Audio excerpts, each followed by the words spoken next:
Good afternoon again. Thank you very much for being here. I'm Carol Damian. I'm the director of the Frost Art Museum, and we're honored to have this symposium and to have the work of Maestro Manuel Mendive in the museum as part of our Spain, Florida 500 commemoration, the commemoration of La Florida. So everything that is in the museum and has been for the last year has focused on these projects with Spain and Florida artists, and then, of course, Caribbean artists, with the grand finale with Cuba. So this is really a very special occasion. To be able to have this exhibit is quite extraordinary.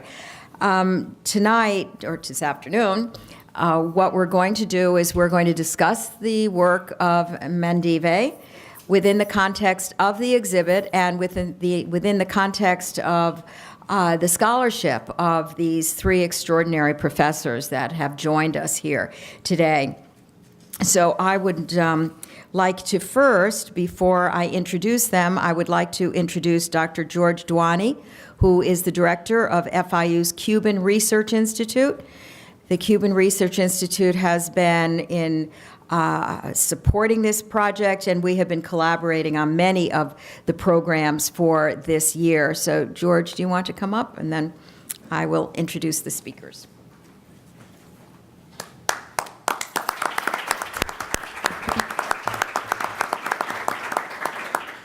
Thank you, Carol, and thank you all for being here. It's a great pleasure for me to welcome you all to this symposium representing various partners within FIU and elsewhere, the Frost Art Museum, the Cuban Research Institute, the FIU African and African Diaspora Studies Program, and Fundación Amistad, who have been the principal sponsors of this event. I'd also like to thank especially Dr. Carol Damian, director of the Frost Art Museum, for her initiative and her enthusiasm in putting together this afternoon's program, as well as 4 extraordinary exhibits that you will have the opportunity to see if you haven't already, including from Africa to the Americas, and of course the one that we have here in front of you, Things That Cannot Be Seen Any Other Way, The Art of Manuel Mendive. I was joking with Carol before that she was practically becoming the director of a new Cuban art museum here in Miami, because everything here right now seems to have to do with Cuba. I also wanted to acknowledge the presence of Maestro Manuel Mendive and several members of his art studio, Mendive Art, based in Havana. We really appreciate your contributions to displaying, preserving, and promoting the African heritage in Cuban art and religion, which is the topic of today's discussion. I just wanted to briefly introduce the topic for you from a general anthropological perspective, which is my own field of study, and then, of course, we'll hear more about the specialized problems that face experts on art and religion. 500 years ago, a Spanish accountant by the name of Amador Lares requested permission to bring, from the Spanish crown, to bring 4 African slaves to Cuba. That's exactly 500 years ago. Since then, and until the abolition of slavery in Cuba in 1886, the island imported more than 1.3 million African slaves. And of course, the estimates vary from one source to another. In any case, this would make Cuba the territory with the longest history of continued influence of African slavery in the Americas, and perhaps the second largest recipient of African slaves after Brazil. African slaves were imported from various parts of the African continent, but especially the western coastal areas from Senegal near the Gulf of Guinea in the northwest to Angola in West Central Africa. Throughout the Spanish colonial period, including up to 1898, representatives of at least 300 different African ethnic groups came to the island, especially the Yoruba, or Lucumí, as they were called in Cuba, the Congo or Bantu, the Ewefon or Arara, the Carabalí, and the Mandinga. No wonder a very common saying in Cuba is that el que no tiene de dinga tiene de mandinga, and I'm not even going to try to translate that. El que no tiene de Congo tiene de Carabalí. But basically what the saying does is to reflect the very important African origin of much of the Cuban population, whether people acknowledge that influence or not. Recent census data on Cuba, as well as its diaspora, greatly underestimate the significance of the African diaspora on the island. According to the most recent 2012 census of Cuba, only 9.3% of the Cuban population is black, while an even smaller percentage of the Cuban American population, according to the 2010 census, 4.6%, said they were black or African American. In addition, one could include the so-called mestizo or mulatto population in Cuba, which amounts to 26.6%, according to the latest data, and in the United States, the category some other race or two or more races, which amounts to 9.5% among Cuban Americans, still very low, and still the very large majority of Cuban Americans classify themselves as white in the census. Of course, much of the population in Cuba and the Caribbean and other parts of Latin America is actually of mixed African and European ancestry, and also with a Chinese component as well. And these statistics fail to capture the extent of the demographic contribution of the African diaspora to the Cuban population on the island and abroad. Some of this undercount must be attributed to lingering racial prejudice and discrimination, which often makes it difficult for people to openly embrace their African ancestry. Beyond the statistics, however, African slaves and their descendants undoubtedly had an enduring and extensive impact on the development and consolidation of Cuban culture. Since the first half of the 20th century, prominent scholars such as Fernando Ortiz, Lidia Cabrera, Rómulo Lachatañere, and Rogelio Martínez Furé have documented the African legacy in numerous spheres of Cuban life, including religion, music, dance, art, literature, language, mythology, folklore, and cuisine, just to name a few areas. Don Fernando Ortiz, who has been considered to be the third discoverer of Cuba after Columbus and Humboldt, once quipped that without blacks, there is no Cuba. And I think he was right. It would be impossible to imagine contemporary Cuban culture without the strong African component rooted in centuries of black slavery and spurred by the extraordinary development of the sugar plantation on the island, which until recently was a basic mainstay of the economy.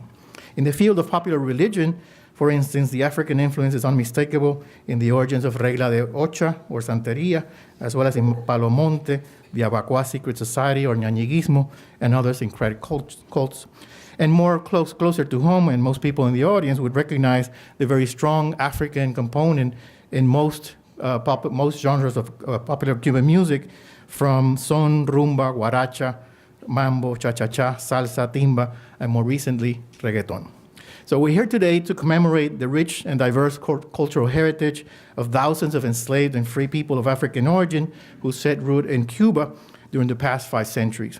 And we're fortunate to do so in the context of these very enlightening exhibits, including Maestro Mendive's exhibit, which you'll be able to see a little later. So once again, I welcome you all and hope you enjoy the presentations by the distinguished participants in the panel. Thank you.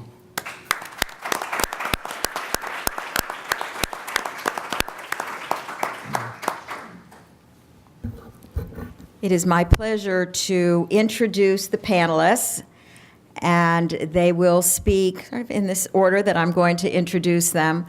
And I think that it's going to be very enlightening before we go up to the exhibit. And I think you probably all saw that Maestro Mendive is right here in the front row.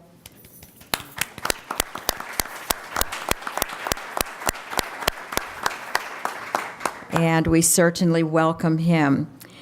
So I'd like to introduce our 3 scholars. The first is Dr. Andrea Quealy, who's an assistant professor in African and African diaspora studies at FIU.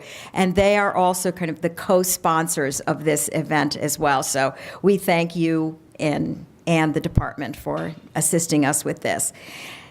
In the middle is Dr. Barbaro Martinez Ruiz from the Department of Art and Art History at Stanford University, and he is the curator for the Mendive exhibit. And then Dr. Henry John Druhl, the professor of art history and Afro-American studies at the University of Wisconsin-Madison, and the adjunct curator of African art at the Chasen Museum of Art in Madison. These are 3 extraordinary scholars. At first, I thought that I was going to read their bios for you, but it was like 15 pages. And so I'm going to let them sort of speak for themselves. I think you'll recognize how significant they are and their work is. So I'd like to begin with Andrea. Thank you. Thank you very much. So thank you all for coming. This is a really exciting event. So thank you, Carol, for organizing this, and all the other folks who have participated and contributed to this wonderful kind of coming together to discuss the African roots of Cuban culture. So I'm an anthropologist as well. I was a little bit afraid that Jorge was going to steal my thunder, but I don't think there's too much overlap in our presentations. And actually, Jean Rayer, who's the director of African and African Diaspora Studies, was originally scheduled to present or be on this panel, but was unable to do it. And he asked me, and I said, and I thought, I looked at the event, and I said, it's Manuel Mendive. Of course, and this may be TMI, but Maestre Mendive, actually, a video that I encountered on the internet several years ago of his work and of the desfiles in Cuba of body painting inspired me to go and find body painters and and engage in that practice. It was one of the most transformative experiences of my adulthood. So I owe a great honor it's a great honor to be here, and I owe a great debt to you. So when thinking about my remarks for today, I don't have much time, I thought about entitling this Una Cosa de Negros as a way of foregrounding the racial politics that are part of discussing the African roots of diaspora cultures and Cuban culture in particular. This utterance, depending upon tone of voice, facial expression, can be dismissive, derogatory, distancing, or neutral, and its reference to blackness an African cultural phenomenon. It has reflected, and perhaps continues to reflect, the positioning of the African in relationship to the nation and national culture. Now, in the brief time that I have, I'm going to sketch out some of the key debates in African and African diaspora studies concerning the place of Africa in the diaspora at large. So there have been ongoing debates within and outside of the discipline of anthropology, and I'm an anthropologist, as I said, about the place of Africa in the diaspora. So we have Melville Herskowitz, who's a mid-20th century, began in really the 30s, anthropologist and author of The Myth of the Negro Past. And he championed this notion of continuity between African and African-American cultures, identifying what he termed Africanisms in speech, expressive culture, religion, family formations, etc. And he traveled throughout the Caribbean and Latin America, placing people on a continuum of proximity to Africa based on these so-called Africanisms. The Maroon communities of Suriname, for instance, were on the more African side of the continuum. Now, Cubans would as well be on this more African side, or some Cubans, right? Because one critical thing to note regarding the African presence in Cuba is that the relatively late arrival of large numbers of enslaved people to the island. So unlike the rest of, excuse me, the Caribbean and Latin America, nearly half of the estimated 1.3 million of enslaved Africans who were brought to Cuba arrived in the first two-thirds of the 19th century. So the reason for this being that once French Saint-Domingue, the most lucrative sugar colony, right, in the Americas, became embroiled in the Haitian Revolution, sugar production in Saint-Domingue, of course, ceased, and Cuba moved in to fill that vacuum, necessitating the importation of hundreds of thousands of Africans, and as Jorge said, from throughout West and Central Africa. So this led to, among many things, a revitalization, excuse me, of African cultures on the island. And so this is very important to understand the proximity in relationship to the proximity to Africa, not an imagined Africa, but people, culture, people and expressions and everything that people brought with them. So at the other end of this debate about the place of Africa in the Americas were social scientists such as E. Franklin Frazier, for whom this connection to Africa absolutely undermined Black people's struggle to shed second-class citizenship and to hold racist structures accountable for the failure of the Negro to integrate into U.S. society. A connection to Africa supported the racist belief system that people of African descent were doomed to inferiority and could not be integrated because, of course, Africa represented the pinnacle of savagery. It was the dark continent, after all, right? So you have the segment of Black and mestizo mulattoes throughout the Americas, right? Not just in the U.S., who are running full speed away from the connection to Africa and advocating for inclusion and social equality on the basis of a common humanity in the shadows of this belief system that equated humanity with being European or white. So proving oneself deserving of equal treatment meant proving one's proximity to this European or white norm. And then you have Herskovits coming around to say that, no, look, you do have a history. You haven't been stripped of your culture by the atrocities of the Middle Passage. You were not a blank slate, that you have Africa, and it's here, and it's evident. Here, here's the evidence that I've found. So those who have been invested in this kind of, associated with a kind of middle-class respectability that demands this denial of African roots kind of collectively clutch their pearls, right? And so had this notion of a connection. And so this was not a dynamic, as I said, exclusive to the U.S. There were also tremendous tensions in Cuba concerning the relationship between national identity, blackness, and African cultural traditions. Indeed, at the moment, in the early years of the Republic, when hundreds of thousands of Black Caribbean immigrants, which is my area of specialization, were entering the island, a debate raged about whether Cuba would be Barbados or Canada, right? Would it be an impoverished Black colony or a white, prosperous, independent nation? And so there was also, of course, the predecessor of this was the specter of Haiti, right? So this idea that that Cuba can become another Haiti. There's this looming fear of Africanization that is very much embedded into the founding of the Cuban nation. And for those of you who know about the independence wars, it very much framed and was framed the outcome of the independence wars. It's at the heart of Cuban culture and identity, right? So that being said, critiques of this theorization of African roots of diasporic culture have not necessarily all been motivated by these anxieties of Africanization. Rather, there have been attempts to represent the incredibly dynamic nature of cultural contact. First, of course, the contact between diverse African cultures in the context of the slave trade, and then the contact with indigenous, European, Chinese, and others. So this contact in Cuba has perhaps most famously been theorized by Fernando Ortiz, who was actually arguing with Herskovits' notion of acculturation when he put forth this idea of transculturation, which is essentially that it is not people who are coming into the colony who are becoming acculturated into Creole or Spanish culture, but what there is really an exchange that is happening, right? So that was very revolutionary idea at that particular time. And so the whole ayako, that you're losing something, but you're creating something new. So there are also those, perhaps best represented by Paul Gilroy, who displace Africa as the root of African diasporic cultures, instead arguing that diasporic cultures are rooted in movement and interaction that occurred upon displacement, and that Africa itself was in a way created in the Atlantic, and efforts to connect to Africa are problematic, particularly when articulated as part of a black nationalist project.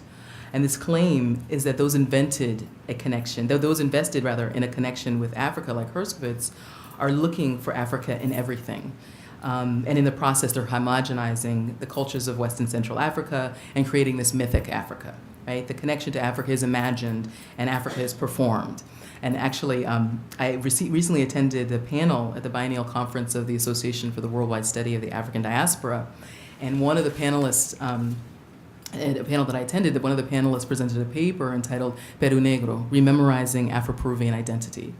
And the presenter found, because he did a study of Peru Negro, which is a folkloric group, and he found that the members of the group talked about feeling the African ancestry in their blood, right? That one of his observations and critiques was really that they were kind of mimicking or memorizing these steps, these movements, this language, physical language that had been passed on to them, but that was very separated from Africa, that they had borrowed from these different diasporic cultures, and they created this connection, this sense of connection. And while I agreed, with this, his kind of argument around commodification, what I posed in the question and answer session was that really interpreting their articulation of this connection to their African ancestry as performance or mimicry is really dependent upon a negation of the belief that our ancestors are present and active in our lives, right? That they can and do, in fact, pass on knowledge, behaviors, movements, and memories in ways that are mysterious and unseen, right? So perhaps this is kind of beyond the boundaries of accepted epistemologies. So I don't know that he answered my question or got what I was trying to get at.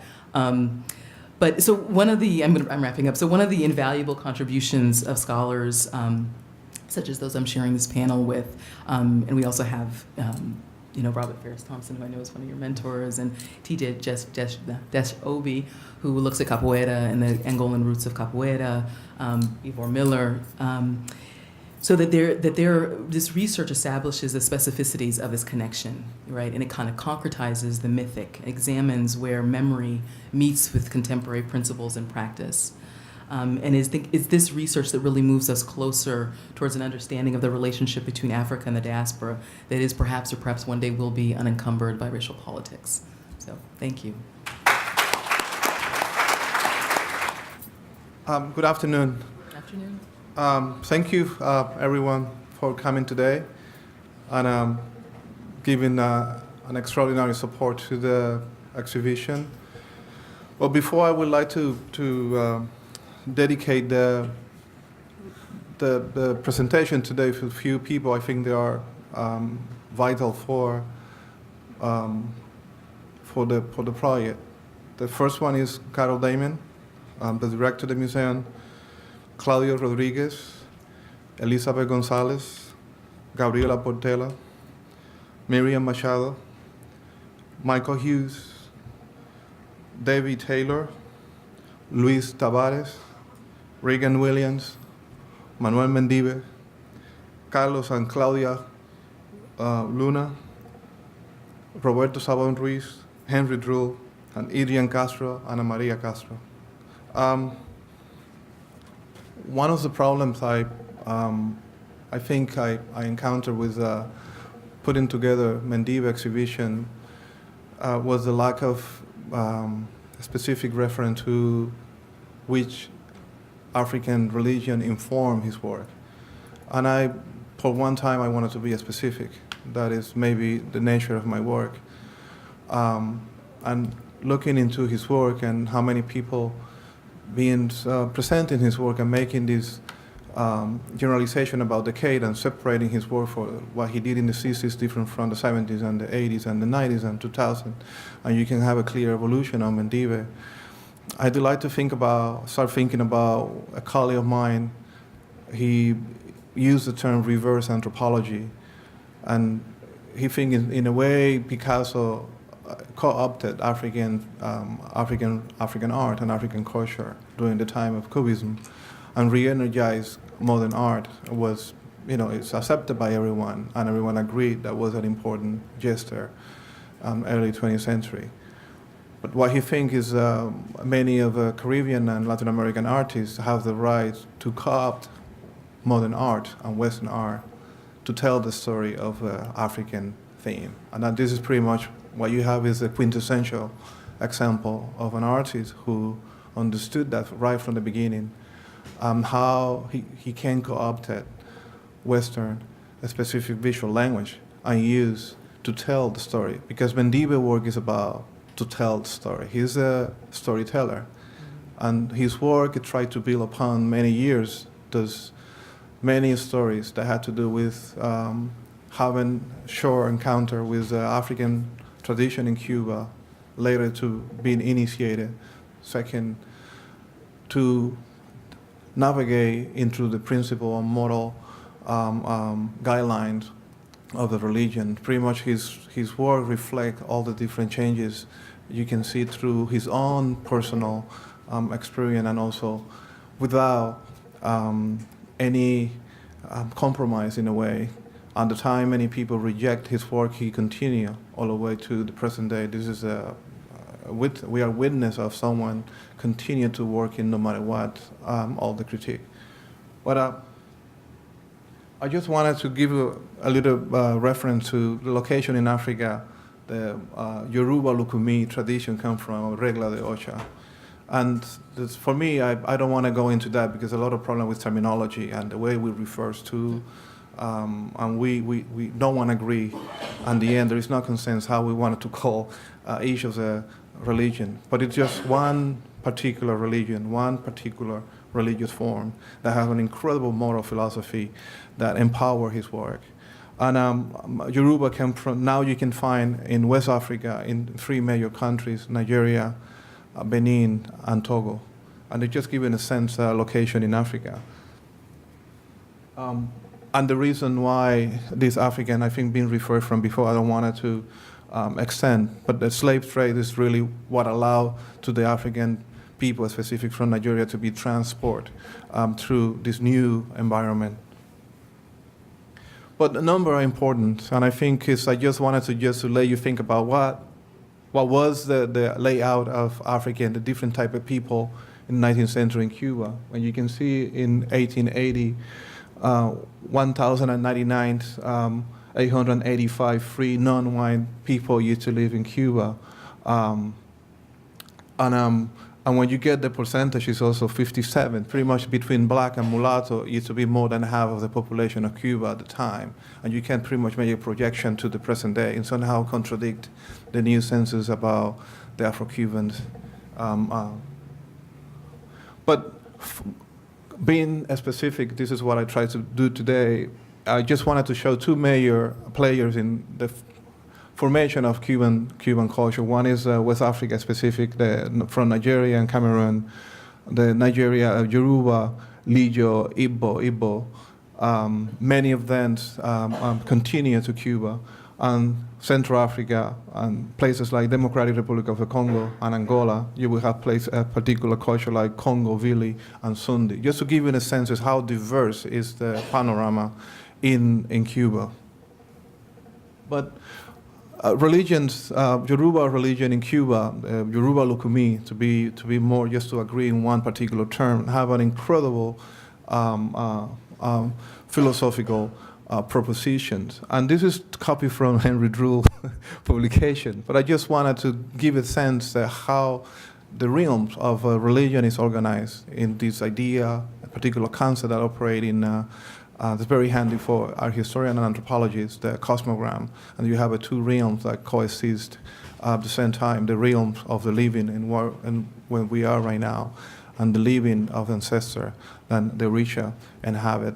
Pretty much this conversation and this cross-pollination between these two realms is what really empower Mendive work, because we are in that intersection, in that crossroads between these two realms.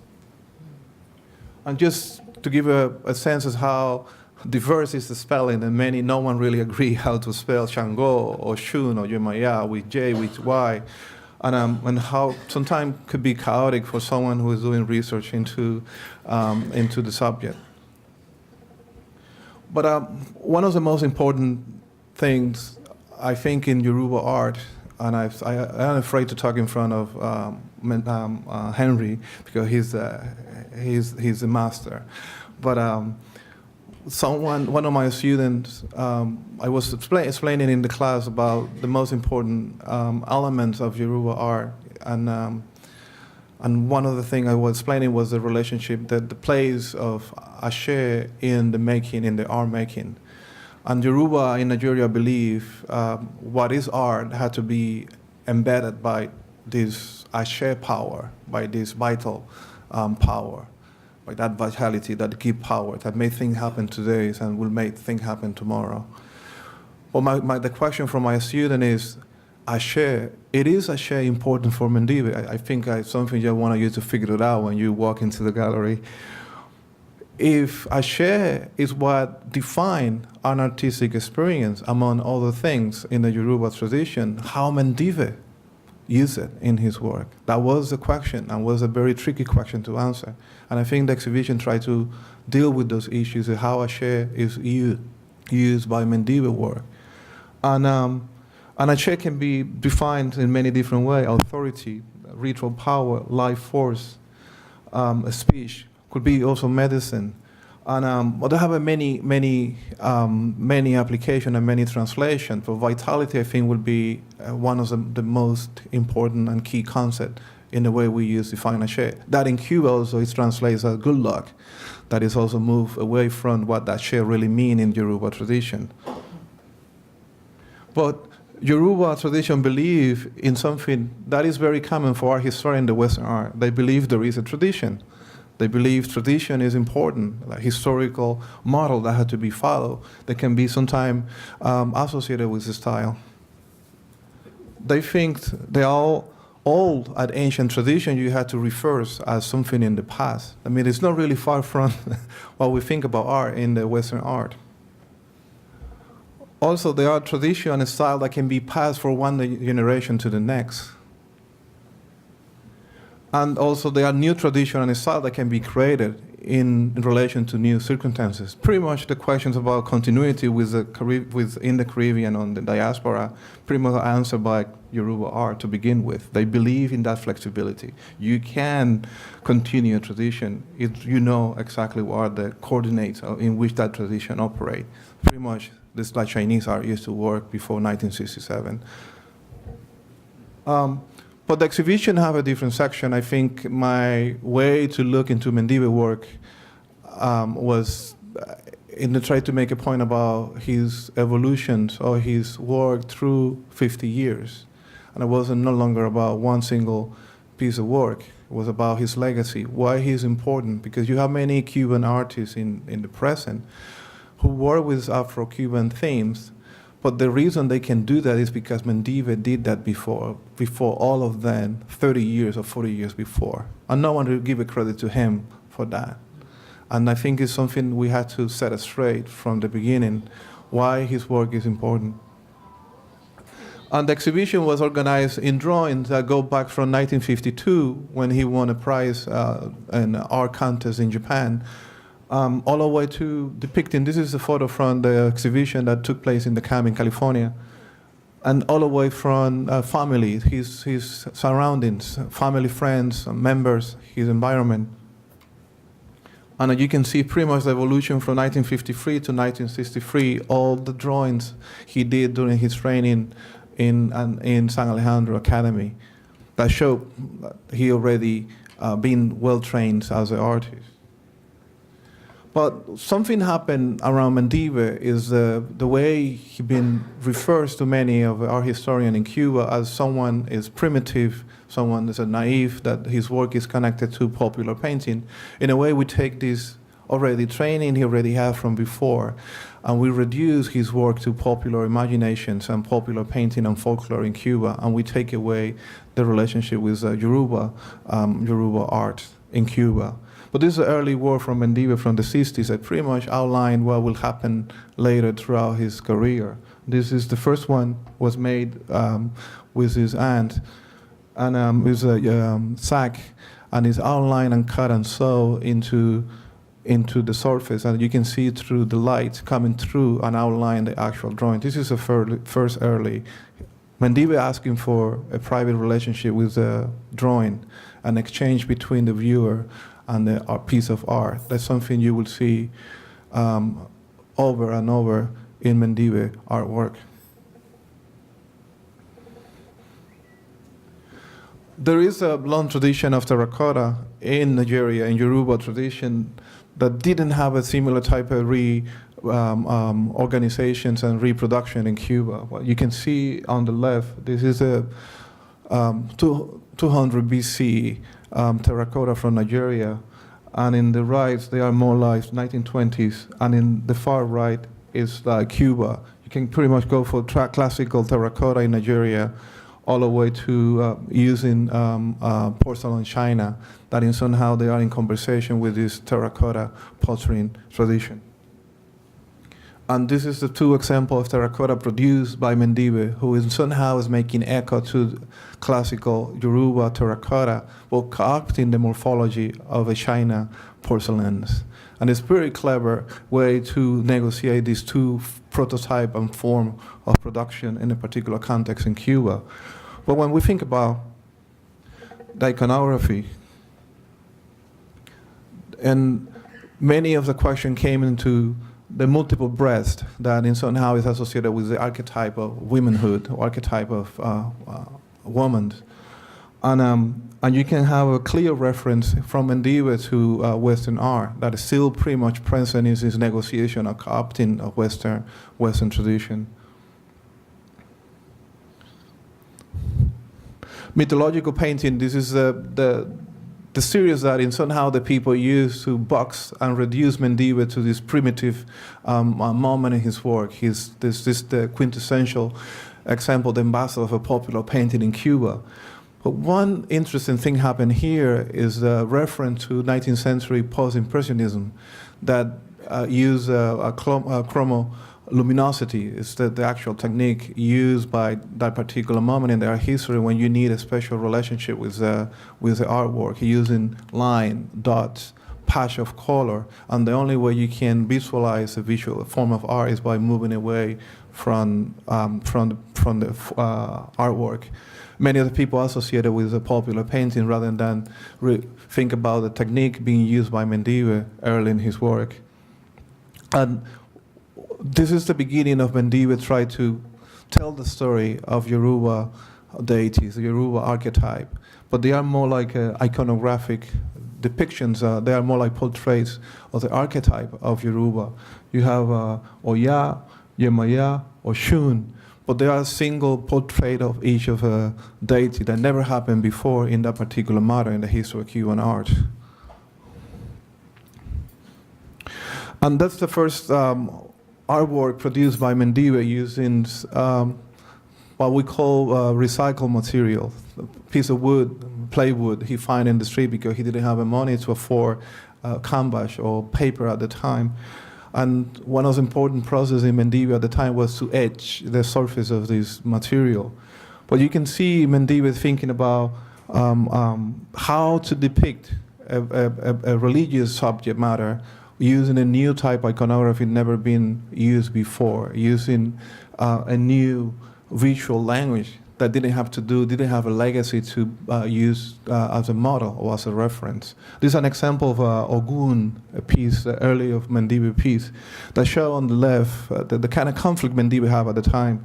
This is Ogun defined by Mendive, the one on the left, the one imagined by him, and this is Ogun in the right. They have full of a stereotype. He's a killer, he's a bad father, he abuses one, he's a bad lover.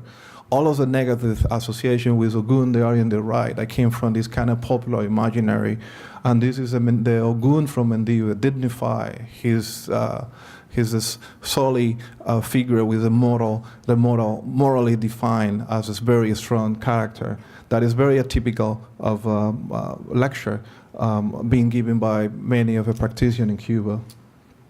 But one of the things happened in Mendive, in order to tell the story, he used a technique that calls seriality, something invented by Henry Rule. Seriate is the concept that came from the way Yoruba organized visual forms, the repetitions. And Mendive translated the idea of a seriate by register, and you have 1, 2 register, and the way he organized a story, and that story have a continuity to time. This kind of kinetic aspect in the story is very critical in the way he wanted to tell the story. And what you have here, this is one of the most controversial pieces of artwork from Mendive, and it had to do with love, the different type of love. Many of the association is reading this piece is about sexuality. But nothing had to do with sexuality in this painting. It's about a different type of love that happened under the realm of the God. And what you have on the top is Oshun on the left, on the right, Shango, and more like a couple negotiating how to be together. And when you have right in the first register, you will have Iku, the deaf is washing love, because deaf also touch what we define for love. According to Mendive, love is equal to generosity. The second one is God itself is looking down to the way we think about love, the way we manifest love. And Eledba is the God of contingency, also witnessing that moment. But when you have in those different fragmentation and different variation of love, you have the first one is the love that takes place, the love in this world. The continued love, love of procreation, that pickup represent Oshun on the left. The hopeful love between beyond race. You have a black and a white person coming together and coupling, they are coupling scenes. Stormy, the difficult love that everyone I think should have, maybe have experienced a difficult love. Fulfill an intelligent love. Fair and open love. Sublime is the one with the elephant that represents Obatala. The sublime is the love that lasts forever, also associated with the senior citizens when you get old in your life. and the transcendental love, the butterfly. And in the end, you have a coupling of scenes. Pretty much it's like association with procreation and reproduction. That is pretty much what that means when you represent these two deities together. This is a very complex work that many people dismiss, many art historians over time. But three of the important features in Mendive art in order to tell the story, and you will see here flying, hovering, drowning, hybridity, and the one in the center when you see one figure becoming something else, creating a second one, and the one I call iconic narrative, that the necessity for Mendive to combine different elements and allow them to negotiate, to create meaning by relationship between them. And without that, it's almost impossible. This is pretty much the keys concept in Mendive visual language. But what you have here is all this reference to Western art that in somehow come through Mendive, specifically for William Blake, this idea of hovering and flying. And there are comments in William Blake's illustration of Dante, Divine Comedy. And you can find other examples of hybridity also in William Blake and Giovanni Bellini. They have these hybrid figures on the left. Pretty much what you see here, and in a way contradicts the way the way Mendive being presented, that in somehow every decade they have a particular style and you have to respect. But what you can see here, they are specific examples that should not belong to that kind of lineality. And in theory, Mendive should move from this figurative, hard lines, outlines, dark drawing into abstract painting. But you can see the abstract painting also happened even before that time.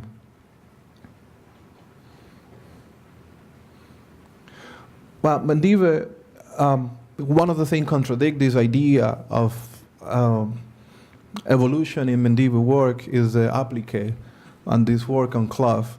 And you can see a cloth from 1965 all the way to 2010, the latest of Mendive. And I think the prime example is the tapestry, what we have here too in the exhibition. But again, in new media, Mendive is still telling the story by using this register, the seriate, as Henry Drull refers, the different layers in which the story have a particular way had to be read, and they complement each other in the whole. And you can have the first register on the top, the one in the L shape, and the one in the middle, the small triangle on the right. That's pretty much what you have here. Depiction of the element I told you before, levitating, lightness, flying, hovering, swimming, and drowns on the figure on the left. Hybridity you will have in the right.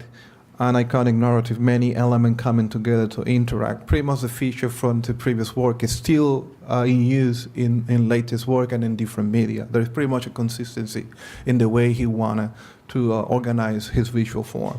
And pretty much the way is the one register on the top make the piece more stable, and you have this sense of kinetic movement from the bottom left to the right of a figure, ending with the right. Right behind that square, there is another figure. I don't have an illustration on that, but Mendive also played with the idea of what you don't see, what is almost invisible, so the eyes of a beholder should be seen in a private way. And you should unfold that part of the painting in order to see what is behind, what complete your entire experience with his work. But I want to just show you a few examples of Yoruba art that I wanted to show you. Even in Yoruba land, there is a lot of inconsistency. And that doesn't mean we are in a diaspora confused. We don't know what we are doing. And this is an example, very rare, for graphic writing system, Yoruba graphic writing system. Many people believe Yoruba do not have a graphic writing system. This is an example of Yoruba graphic writing system. And it's published as one of the book on Yoruba tradition in both sides of the Atlantic. Philip Galembo, and this is one of the articles. But you can see this large fish that represent Olokun, or Ogun in the way it's represented with spears. Just to give it a sense that the way in which also in the graphic form does religious matter themes can be represented.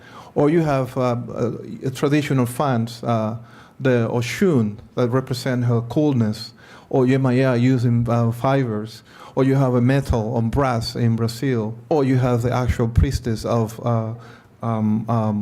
in person emanating her power. Or you have those architecture device hangs on the house of the house. Or you have, again, another example of a graphic motif.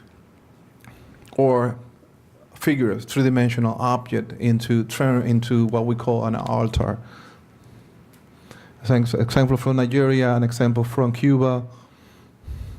And this is the tapestry being produced, 500 color.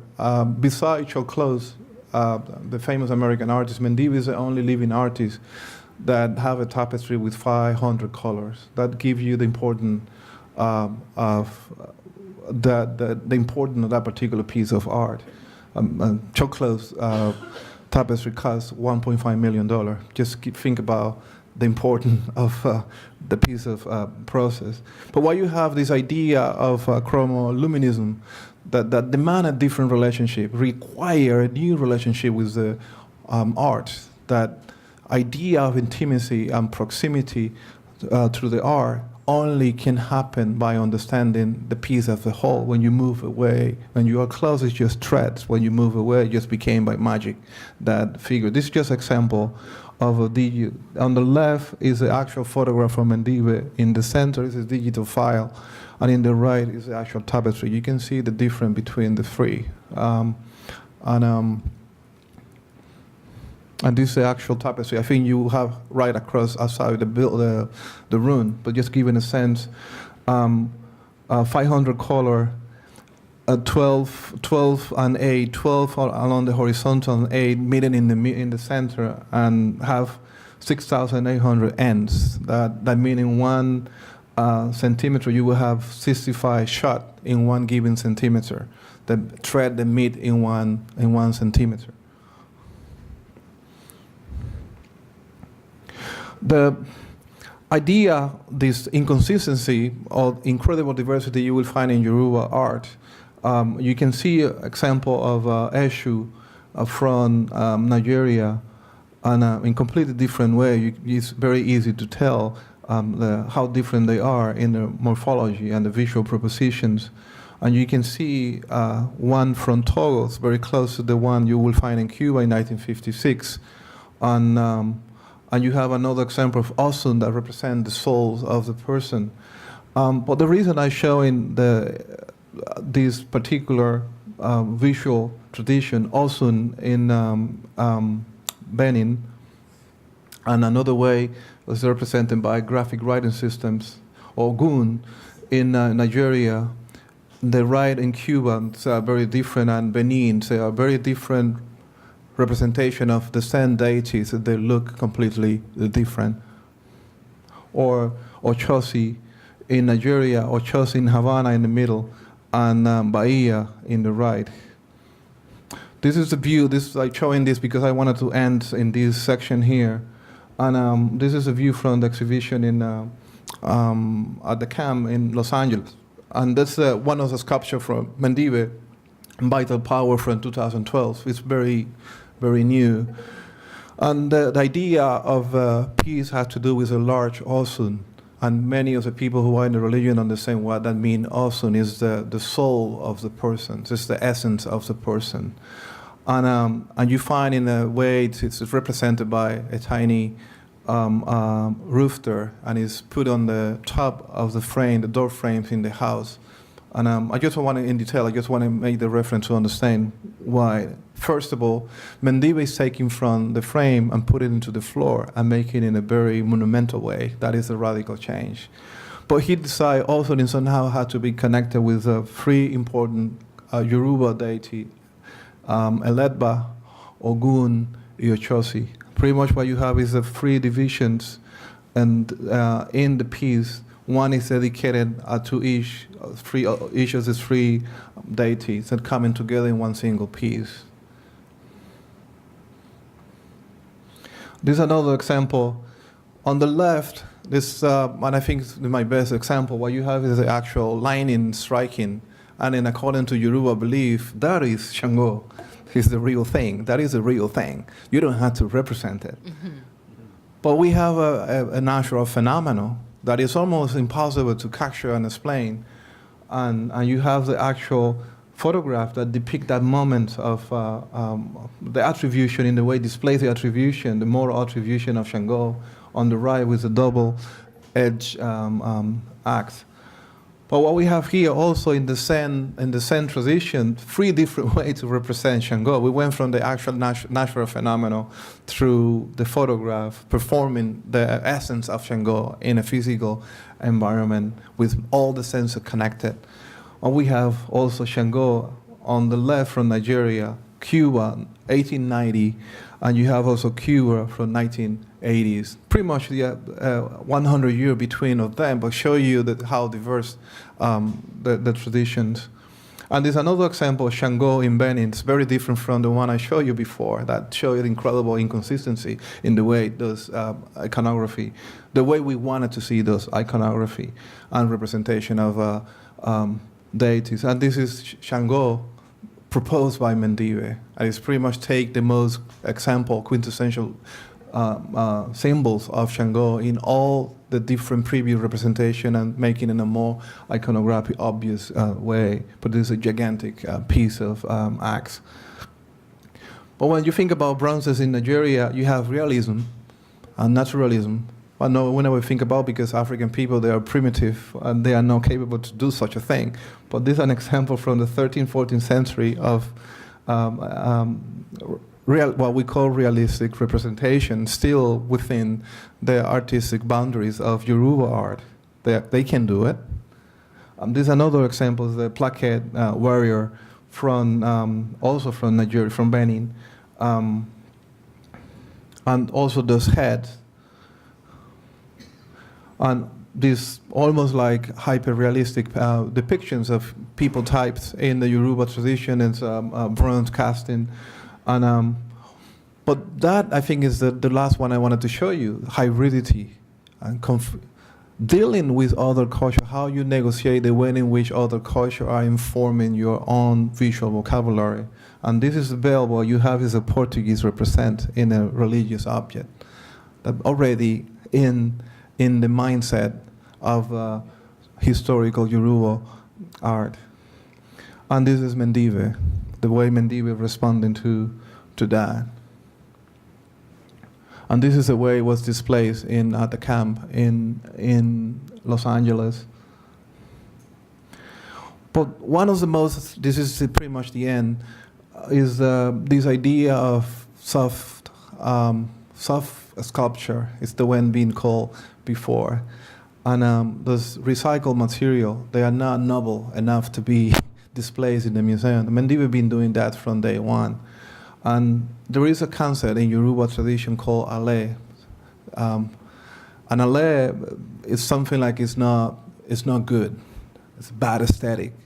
That in a way you will have in Western art with the Art de Povera in 1967, really when the time Mendive started using more, in a more visible, using those kind of recycled material, cloth and fibers and all this kind of thing.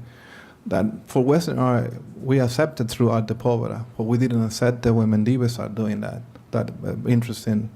And where you have an example of escaping those representation and concept from the canvas into completely independent figures. And you will have this hybridity, so they are levitating, and they are also clear association to Mendive visual vocabulary. And the last one is the performance Mendive did in Cuba during the Havana Biennial. And I realized that we cannot go to the Havana Biennial and repeat the performance, so I can bring that performance somehow to recreate into the gallery. And maybe was thinking in my from the curatorial experience how I can recreate a shed as a curator. And I hangs all these masks, and you can see in the rooms, and and I showed the video from the Havana Biennials, and all the mass, they are watching the video at the same time with a spectator. Pretty much, for me, was the only way to it's kind of retribution to something you cannot have it. Thank you very much. Good afternoon. Afternoon. Buenas tardes. ¿Acaso? Ah, at least one Yoruba speaker in the audience. That is good. All right. I greeted you first in good afternoon, then buenas tardes, good afternoon. ¿Acaso? Good afternoon in Yoruba. A greeting is the start of a conversation. And it only has gone one way if you don't respond. I called out to you, you have to call back to me. That's the start of the conversation. So if I greet you in Yoruba, ekasan, ekasan, all you have to do is say, oh, ekasan, oh, all right? Ekasan. Oh. Good, okay. We have started a conversation. And this is a conversation that Maestro Mendive has been having with his ancestors for a lifetime, in a way. A conversation between Cuba and Africa, between the beliefs and practices on the mother continent of Africa and the scattered places where her children have gone. And in Cuba, those Yoruba descendants came in large numbers and established what came to be known as Lukumi society and Lukumi faith. Not a mimicked form of what was found in Africa, but something that was rebuilt, transformed in the process, revitalized through the challenges and the experiences in these Las Americas. So it's coming out of a deep source that I think has nurtured Mendive in much of his imagining of form and creating of form. But he's also made it his own, and he's made it part of his Cubanidad as he has transformed it. So what I want to do this afternoon is I'm not going to show any of Mendive's work, but I'm going to show you what I think are some of what I call the ancestral resonances that I perceive in Mendive's work. And I'm just going to talk about 3 different parts of those works as you then experience them and interact with them yourselves when we finish the talking heads here. One of those is color. A second is form. And the third is movement, movimiento. All 3 of those elements of his visual practice and his performative practice, I think, are deeply rooted in many of the foundations of Yoruba culture and Yoruba philosophical thought. Barbaro and I didn't talk about what each of us would say, so he's actually introduced a couple of things that I'm going to talk about as well. Remember, he showed you a slide and talked about asha, tradition. Well, that Yoruba word for tradition is made up of a and sha. Sha is the Yoruba verb to choose, to select, to pick. What Yorubas are saying is that when they talk about tradition, they're talking about something that they continue to revise, revision, imagine again. They select and they choose. Tradition is ever changing. And Mendive, at this long line of generations and generations of Yoruba Lukumi artists, is continuing to change that tradition as his ancestors did before him. So that's one of the key things that I want to emphasize here. There are a couple of elements, 2 or 3 or 4 principles of Yoruba thought that I just want to mention here. One that Barbaro has already talked about, Ashe. Ashe, yes, is vitality, it's life force, but for me, I translate it as performative power. Performative power, the power to bring things into existence, to make things happen, to cause change, to create change. Ashe. That is Ashe. Everything that exists in this world and the next contains Ashe. We are here in Aye. This is the tangible, visible world of this microphone, me, you, your chairs, this podium. That's what exists in Aye. Oru are the things that we cannot see, that we see only in a different way, through an inner eye. Which brings me to another key concept, the notion of Uri, head. Now, when Yorubas talk about Uri, or head, they're talking about 2 elements, one seen, one unseen.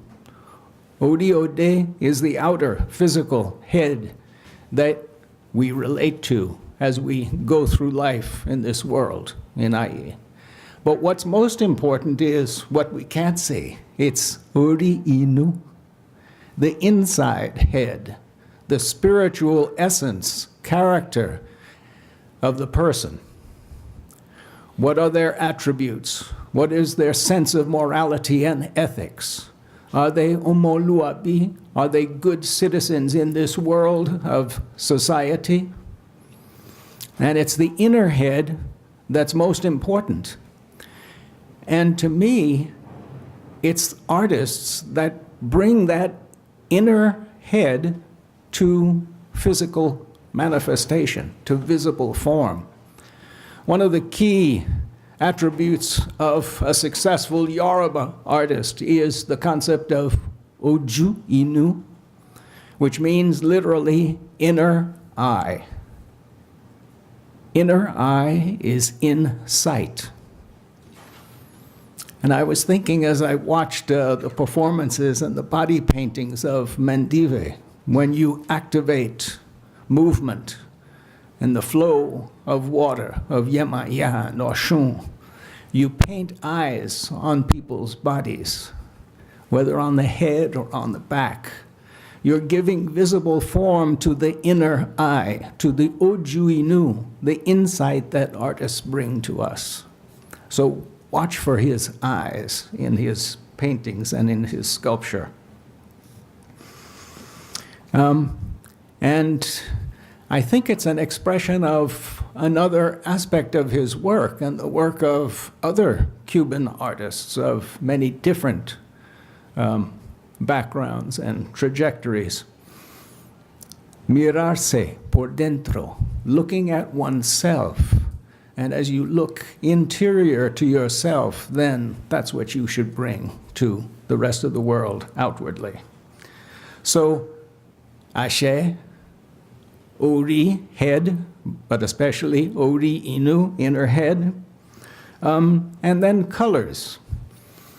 Because I wanted to emphasize colors, forms, and movement, okay? Now, color, in the Yoruba way of thinking, Yoruba have their own chromatic system. They divide colors into bigbona colors, hot colors, tutu colors, cool colors, and those that intervene, dudu, that mediate between the hots and the cools. Now, I've been doing some work and thinking a lot about the senses, body senses, and how we all use all of our senses simultaneously to get through life, to interact with art, But we often privilege one sense over the other, sense of sight in exhibitions like this, but actually we're bringing all of our senses to that experience. I call this approach sensiotics. I want us to think about color because I think we think of color as related to the sense of sight or vision, but in fact, it combines at least 3 senses. Because the Yorubas talk about colors and hot colors, bigbona, hot colors. They associate them with those spiritual entities that are hot-tempered, quick, fickle, aggressive. The colors of red, as you'll see in some of the things for Shango, and bright oranges. Those are at one extreme, and that's an aspect of temperature. And how do we experience temperature? But through the sense of touch. So color is about touch, not just about sight. And color is also about movement. Movement, which is important in Mendive's work, because we know that when the hot colors or the warm colors strike the retina of our eyes, our outer and our inner eyes, they tend to advance. They seem to advance toward us, right? And cool colors recede. That movement forward and back is something that artists use powerfully in their work to express advancing, powerful, aggressive presences and those that are cool. The difference between the heat of Shango and the cool of Obatala. So think about colors in those ways. And let me turn to some of the images that I brought for you today. I always start with Eshu Elewa. You have to, because if you don't, you're in serious trouble. If I didn't start with this image of Elewa, that computer would probably not work. And it may still not work. And there was once when I gave a talk, put the Eshu Elewa image in the front, and it turned up upside down. This was when we still used slides. Somehow he reversed things. Okay, this is Eshu Elewa, or Elewa, with a beaded cap and his long tail, his tail of, because I think, Eshu is to me is the principle of uncertainty. The principle of indeterminacy. Eshu is the one who throws a stone today and kills a bird yesterday. That's the kind of uncertainty that Eshu brings to us. And when we think we know the answer, Eshu reminds us that maybe we don't. So he's covered in cowrie shells. Cowrie shells are money. But they're also ritual items, and you'll see cowries in many of Mendive's work. The whiteness of those shells that come from the cooling sea are juxtaposed with black sculpture, the contrasts of white and black, of light and dark, of life and death. Those are all the things that Elewa is reminding us about.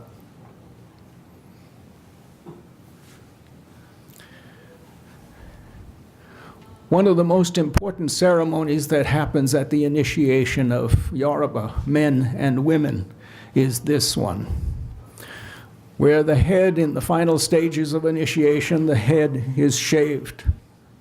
And patterns with lines and certain colors and dots and dashes of certain colors are the signs, the graphic signs, the graphic language in Yoruba religious belief and practice that identifies the spiritual forces that are going to guide this woman for the rest of her life.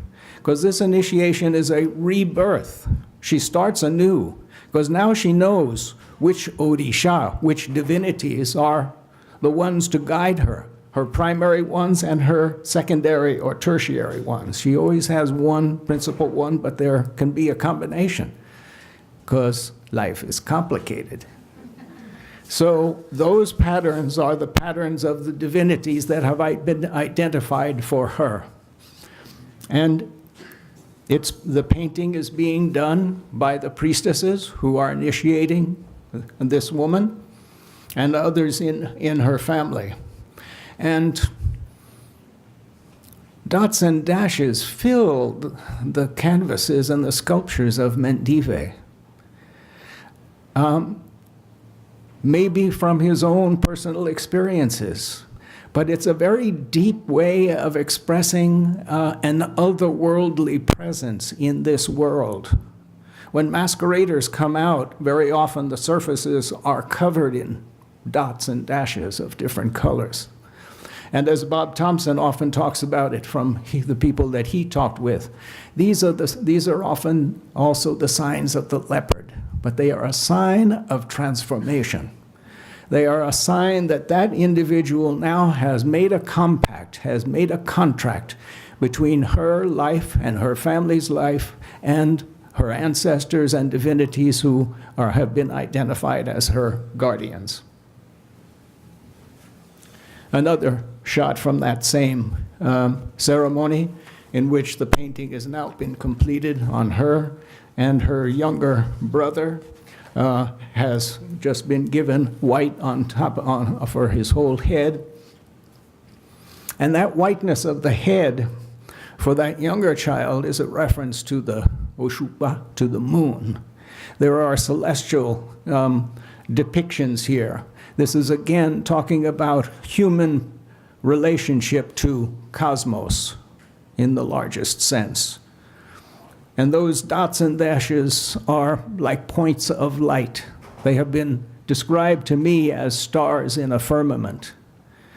And I like to think about them as points of insight and light, as that ojuino, that inner sight that I talked to you about earlier. Those dots and dashes, I think, are one of the reasons why there's such a wonderful tradition of bead making and bead use by devotees. The last time I spoke in Miami was when my exhibition, Beads, Body, and Soul, was shown at the Miami Art Museum. That was back in, I think, 2000. Long time ago.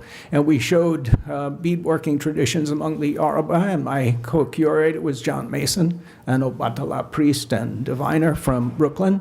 He is my brother, and we worked on the project together. So it was Yoruba beadworking both in Africa and in the Americas. And we commissioned this work by Jose Rodriguez.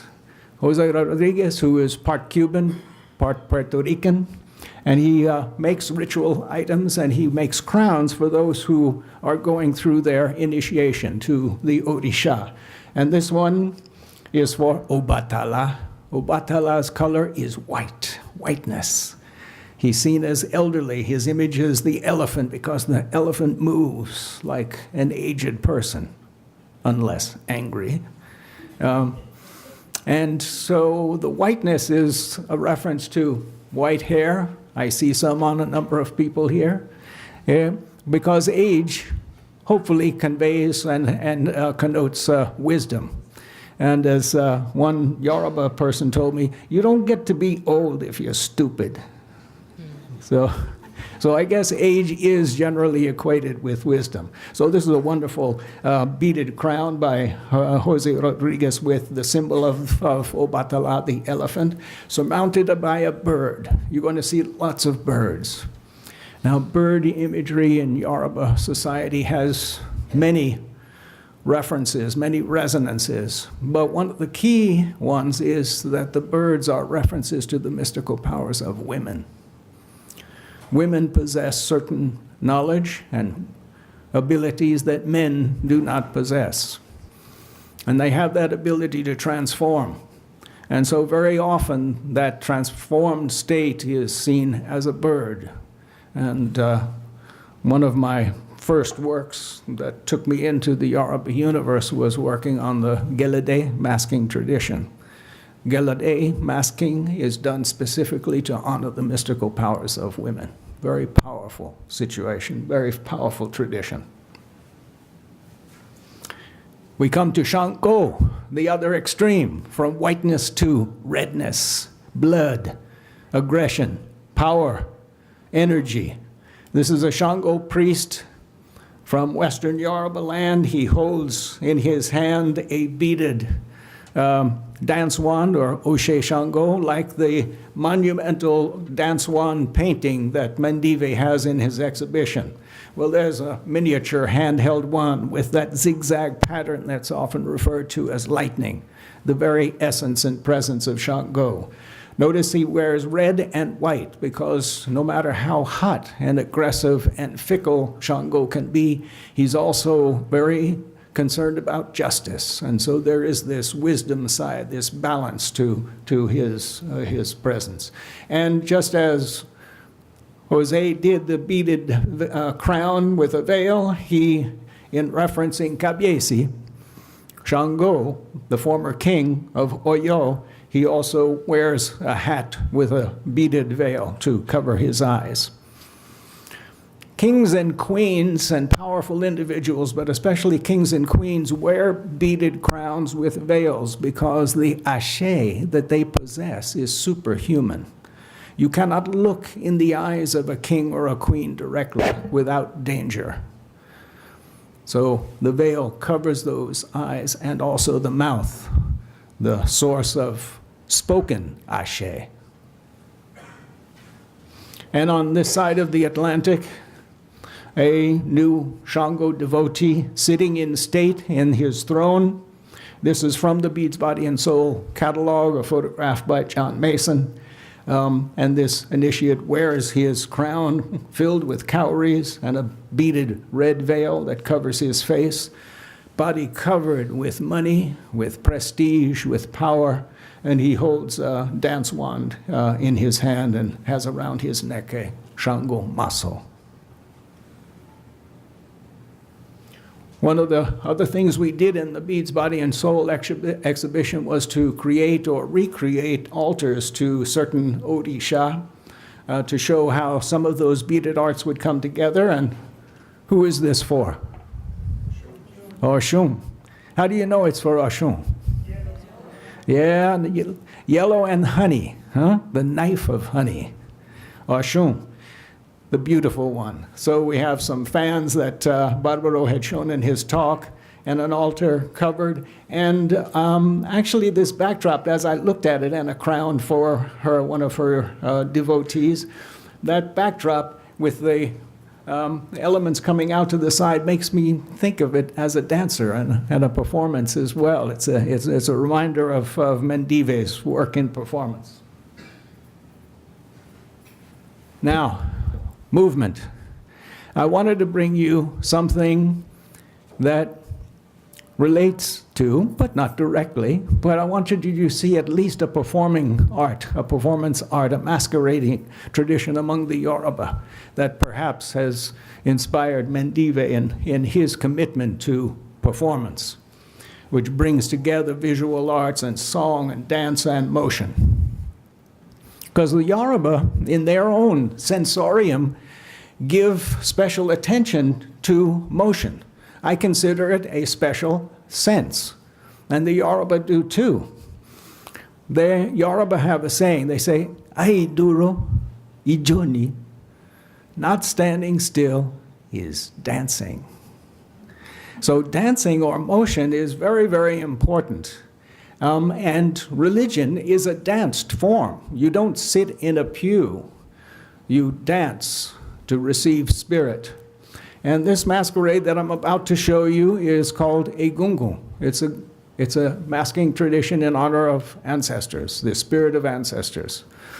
This is a collaborative work of art by all the members of a family or lineage. Everybody contributes something to create these cloth ensembles. These are multiple layers of cloth.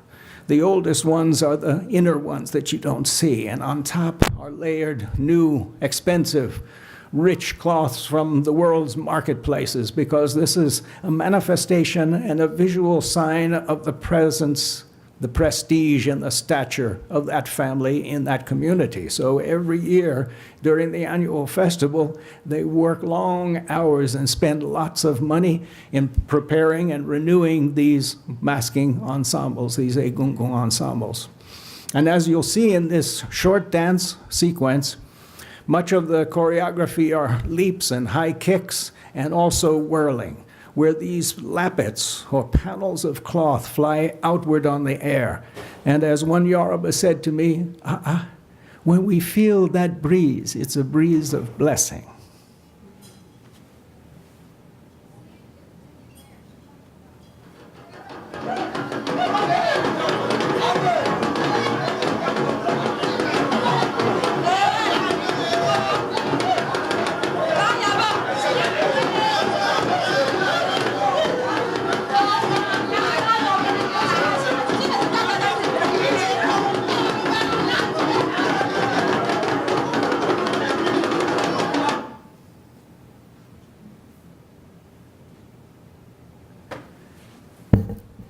I hope you felt that breeze of blessing come off of the screen. Okay, I just want to leave you with one final thought. My friend and colleague Labi Yai, wonderful philosopher, linguist, reminds us that Yorubas consider their artists to be are, which translates as itinerant people. A Yoruba artist needs to be an itinerant person, a person who is a stranger everywhere and at home nowhere, because they need to be engaged in constant departures of creativity. That's my definition of Mendive. Thank you.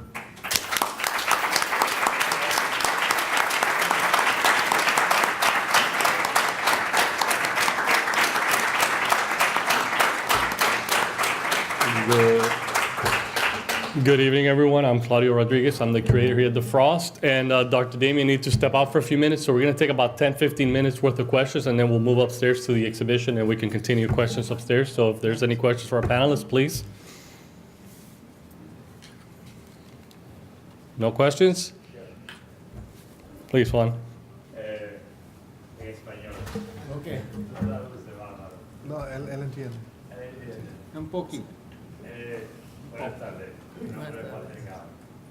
Bárbaro, magistral, conferencia a los señores sobre todo la influencia de la cultura, de nuestra cultura africana en la obra del maestro Mendive, que tiene sus antecedentes en la obra del gran maestro Wilfredo Blanco y de Roberto Diago, no mencionado en esta sala hoy.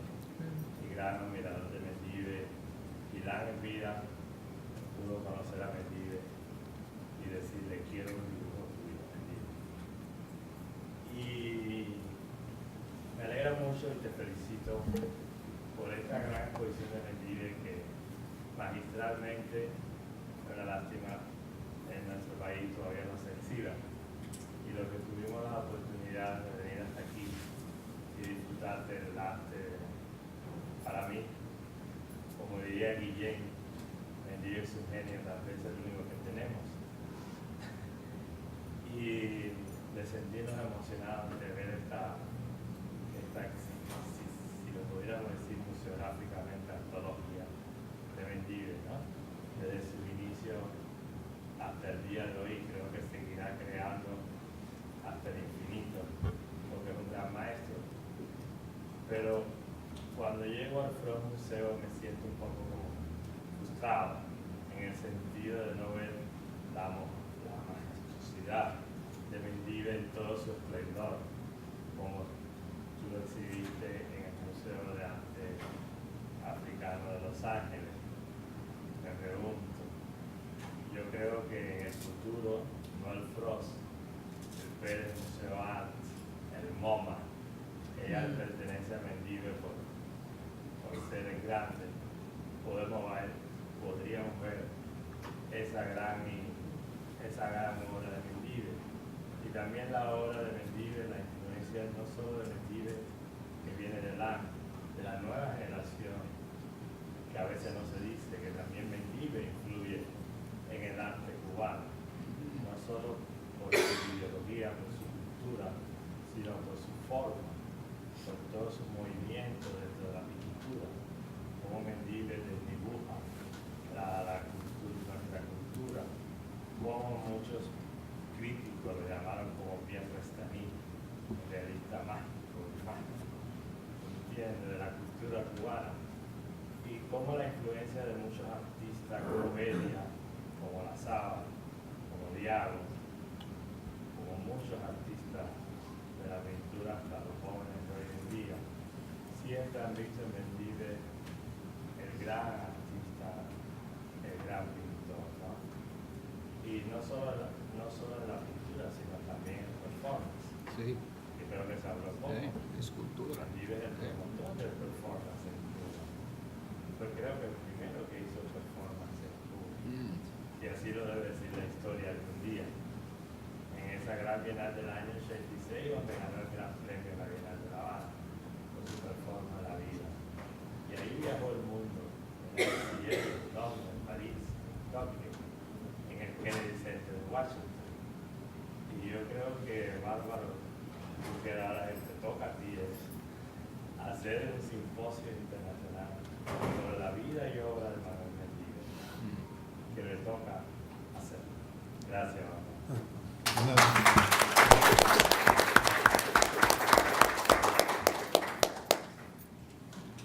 Please. Yo voy a ser breve. ¿Puedo pasar adelante, por favor? Sí, cómo no.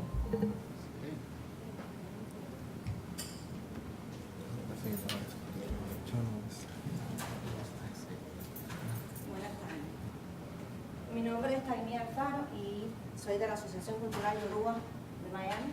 Quería hacerle un presente al maestro, amigo, seguidor de él, amigo personal nuestro, certificado a nombre de la Asociación Cultural Yoruba de Miami por la aportación que usted hace a la religión.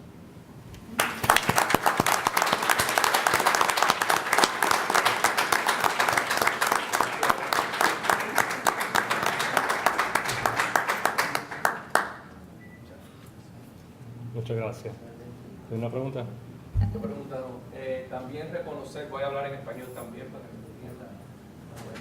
Hace muchos años cuando estuve en New Jersey, en Jersey City State College con Ben Jones, tuve el honor de conocerlo en aquel, creo que se acuerdan, ese evento. Y fue un momento cuando la comunidad lucumí, de la cual soy parte de mi infancia, estaba durmiendo. Y la llegada de Manuel en aquel momento revivió esa energía religiosa y las costumbres artísticas de los que cosían pañuelos y hacían collares de mazo y té, incluyendo a mi madre en esa colección. Y coincide que en estos momentos en la biblioteca yo y un abure que estudia a los chinos en Cuba tenemos una exhibición de lo que hemos colectado, de lo que hemos heredado, pero le quiero reconocer ese esfuerzo a la pura aquí que decimos Dupué, que es por él que en estos momentos estamos moviéndonos de esta forma. Muchas gracias. Muchas gracias. Por favor. Muchas gracias. Mire, ante todo, quiero hacer una referencia a partir de esta exhibición. Me llamo Guillermina Ramos, doctora de la Universidad de Barcelona. He trabajado el tema de la obra del maestro Mendive, bueno, tengo que decirlo desde el análisis estético.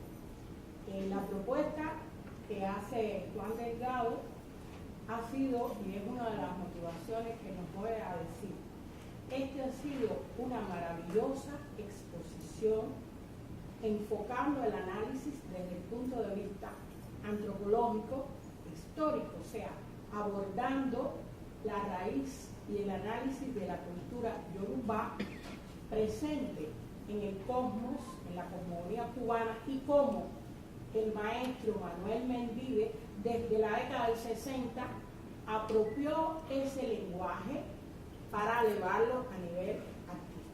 ¿Cuál es nuestra propuesta siguiendo la intervención de Juan Delgado? Que este fórum puede tener una expansión porque cabe el análisis desde los estudios culturales con el enfoque histórico, primero esa introducción que usted hizo, brillante también, de cómo la cultura yoruba y sus distintas etnias desde el imperio de Dahomey hasta lo que llegó a Cuba y su repercusión en la música, en las artes visuales y en todas las manifestaciones de las artesanías. Y este enfoque, que tiene un importante trasfondo antropológico, tiene que seguir expandiéndose a nivel artístico y como referencia estética, porque Mendive ha creado a partir de esa huella una referencia estética que no se puede obviar. En los análisis que hizo el ya desaparecido crítico francés Pierre Restany, que ha hecho una aportación desde la percepción del arte europeo y sobre todo desde la modernidad y la posmodernidad.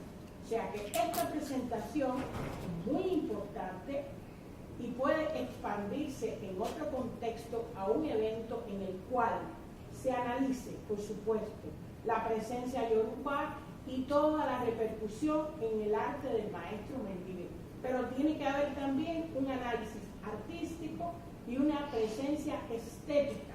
Cómo esto puede hacerse desde una óptica múltiple, porque realmente se puede hacer un simposio investigando a críticos de arte de Francia, por supuesto Estados Unidos primero, porque ustedes nos acogen, pero para hacer una valoración y por supuesto la apropiación del performance art desde la evolución del maestro hasta cómo ha habido una influencia en todo el arte contemporáneo, no solo de Cuba, sino Latinoamérica y el Caribe.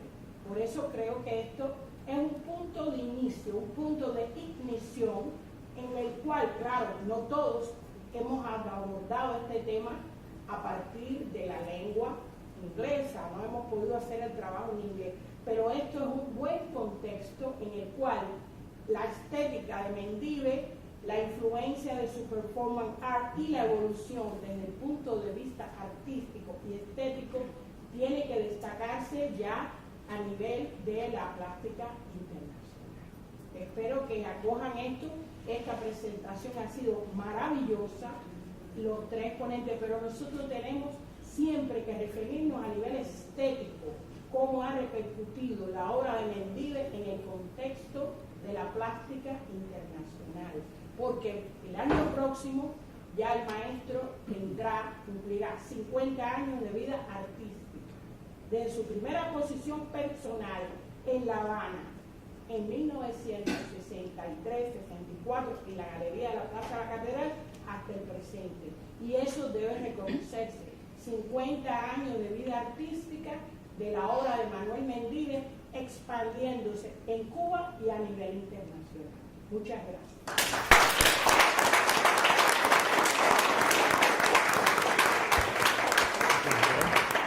Thank you. On behalf of Dr. Damien, I'd like to thank Dr. Quilly, Dr. Martinez-Ruiz, and Dr. Druhl. And if we'd like to go upstairs in the exhibition, we can continue talking. And of course, to Maestro Mendive, thank you very much.